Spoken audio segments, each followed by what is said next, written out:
Level 1. The Public Defender. You are 26 years old. You are $140,000 in debt from law school. You work in a courthouse that smells like floor wax and despair. You are a public defender. You carry a caseload of 80 clients. Most of them are guilty. Most of them are broke. You spend your days pleading down misdemeanors to lesser misdemeanors. You wear a suit you bought off the rack at a discount store. It doesn't fit right. The judges don't remember your name. The prosecutors treat you like an annoyance. You work 60 hours a week and take home less than a manager at a fast food restaurant. You tell yourself you are doing the Lord's work. You are protecting the Constitution. That's what you say at parties when people ask why you aren't making real money. You believe it, mostly. Then you get a client who doesn't fit the pattern. He's 19. He was pulled over with a duffel bag containing $250,000 in shrink-wrapped bills. He doesn't speak. You find a flaw in the traffic stop, an illegal search. You file a motion to suppress. You win. The kid walks. He doesn't say thank you. He just walks out of the courtroom. You feel like a genius. You aren't a genius. You just opened a door you will never be able to close. Level 2. The Referral. 3 days later, a man walks into your office. He is wearing a bespoke suit and a watch that costs more than your student loans.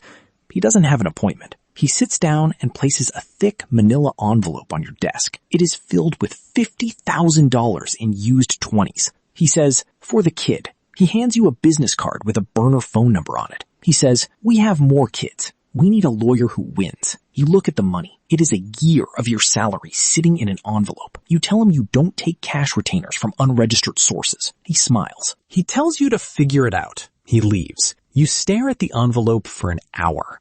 You tell yourself that everyone deserves legal representation. You tell yourself that defending criminals is exactly what you were trained to do. You take the envelope. You deposit it in small increments. You buy a tailored suit. You buy a German car. You quit the public defender's office. You tell yourself you are just going into private practice. You are lying to yourself. You work for them now. Level 3. The Retainer. You are on retainer. Your phone rings at 3 a.m. You answer it on the first ring. The clients are all young men with blank eyes and expensive shoes. They get arrested for possession, for assault, for weapons charges. You show up at the precinct before they are even processed. You hand the detectives a card and tell them your client isn't saying a word. You are good at this. You suppress evidence. You find loopholes. You exploit lazy police work. The cases get dropped. Sometimes you don't even have to argue the law. Sometimes the key witness for the prosecution just fails to show up to court. The ADA looks furious. The judge dismisses the case. You don't ask why the witness disappeared. You learn very quickly that in this business, ignorance is not just bliss. Ignorance is survival. You are making $400,000 a year. You pay off your student loans in a single wire transfer. You think you are outsmarting the system. You think you are playing the game.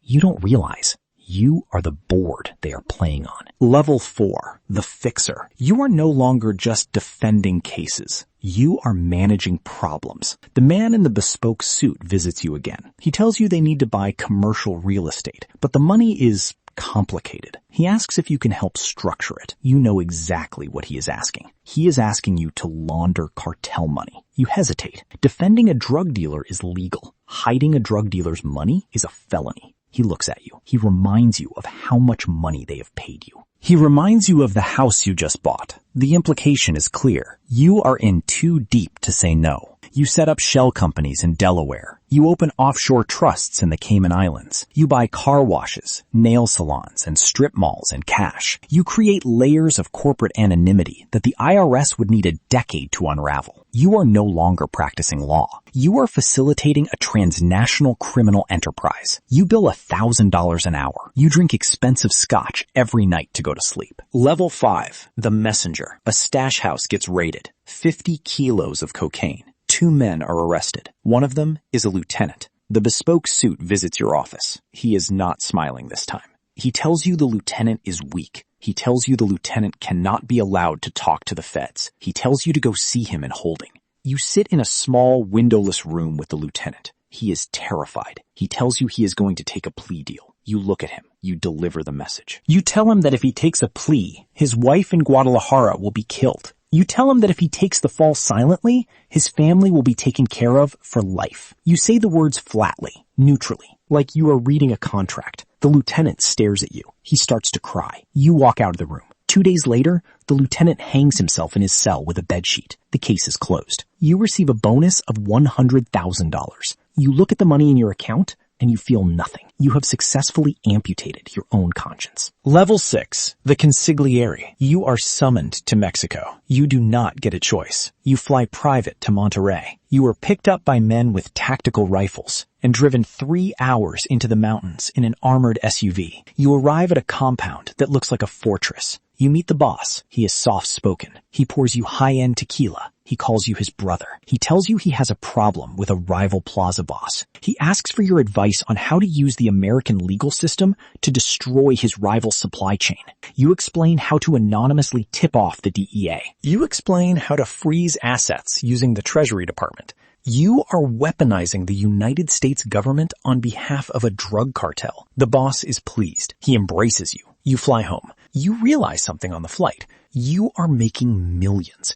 You have power that other lawyers only dream of, but you are a pet. You are on a leash, and the man holding the leash can snap your neck whenever he gets bored.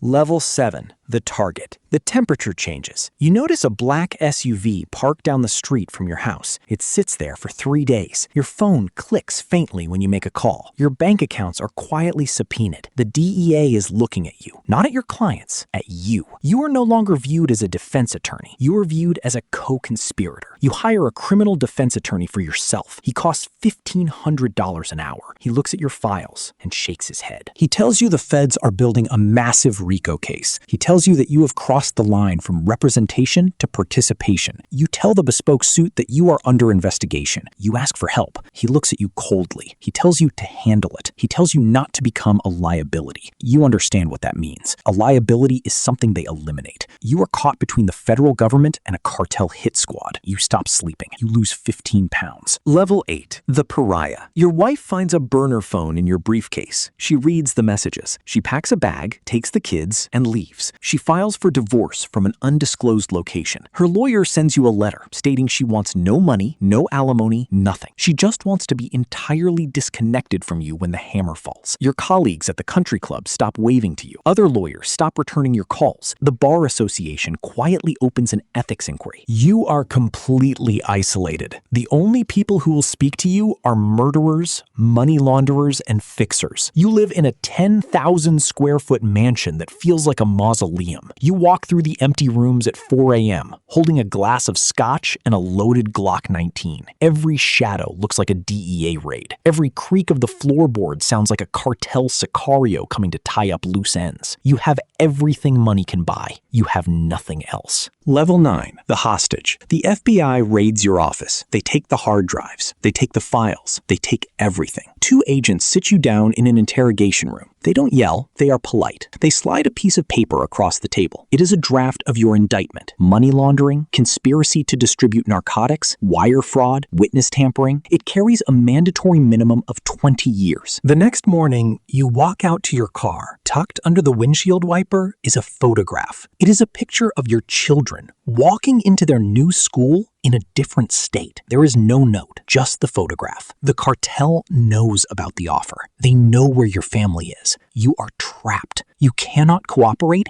and you cannot fight the United States government. You are a hostage in a war you thought you were smart enough to control. You sit in your car and scream until your throat bleeds. Level 10. The Inmate. The indictment is unsealed. The cartel cuts you loose immediately. The bespoke suit stops answering your calls. They have a new lawyer now. You take a blind plea. 12 years in federal prison. You are disbarred. The government seizes your house, your bank accounts, your cars, your watches. Everything you built is erased in an afternoon. You are sent to a federal penitentiary in Pennsylvania. You wear a khaki uniform. You sleep on a thin mattress. You are 42 years old, and you have absolutely nothing.